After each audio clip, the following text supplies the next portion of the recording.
дар ноҳияи ҷайҳун бо ҷиянам Анна зиндагӣ мекунем. ақрабои дигарам ба Русия ва Украина рафтанд. Тағоям дар Олмон аст. بم نلی از نسل آلمانی هایی است که در حاشیه دستورات حکومت کمونیستی در عصر گذشته پدر و مادرش را از شهر ادیسه روسیه به جیهون بدرقه کردند. تا سال 1990 در ناحیه جیهون 200 خانواده آلمانی میزیستند که حالا از آنها 6 نفر باقی ماندند. بم یکی از آنهاست. дар шаҳри Челябинск ва Украина ду хоҳарам зиндагӣ мекунанд. бо хоҳари бузургам ки дар Русия аст пайваста гап мезанам ва тавассути ӯ аз хоҳари дигарам хабардор мешавам. иртиботе бо Олмон надорам. همتباران او را همچون ملت مجازات شده در واگن‌هایی که آن را قطعی سیاه می‌نامیدند اساساً در سال 1941 به محلات تاجیکستان آوردند. شماره آنها را 41,000 نفر میگویند. دو نسل آنا سنری در شهرچه رقم 9 سابق ناحیه قمسنگیر میزیستند که در حدود آن در آوان شوروی نظام مخصوص جاری بود. در اینجا اداره NKVD نهاد امنیتی شوروی برای نظارت آنها تأسیس یافت که نام کمنداتورا را داشت. اینجا آبادی نبود. مادرم در 13 سالگیش در کلخاز کار میکرد. در همین کتابخانه فراش بود. پدرم تراکتور میراند. رنج میکشیدند. چی گویم؟ مادرم میگفت زندگی در جیهون سخت بود ولی در قیاس به دیگر جای بهتر. این آلمانی ها که در آغاز جنگ دوم بعد حمله هیتلر به وادی وحش بدرقه شدند تمغه شخصانی به اعتماد را داشتند. از این رو آنها را به مقام تصمیم گیر راه نمیدادند. اکثراً به کارهای دوم درجه مشغول می شدند. بر طبق این دستورات ارتباطشان با مردم محدود بود اما مردم بومی این دستور را اجرا نمی کردند. خانه ما همیشه پر از مهمان بود.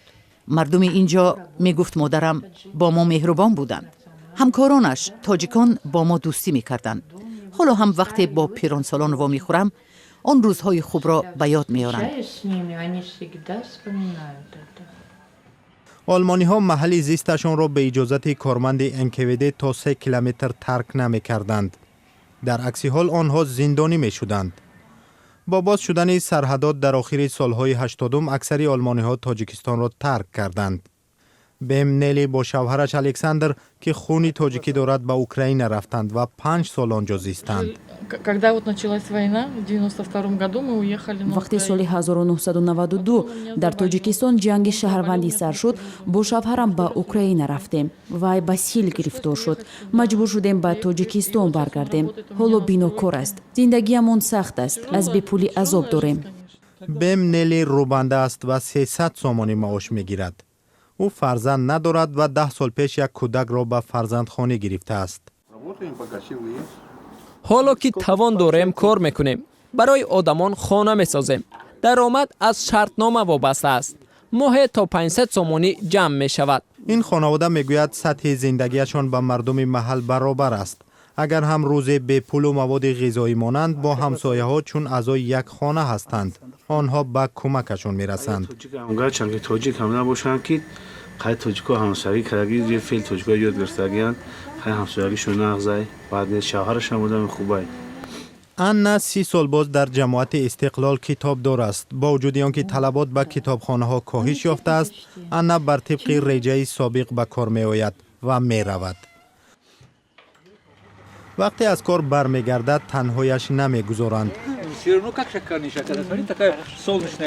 دایم برای خانم آنا ساکنان محل گفتنی دارند.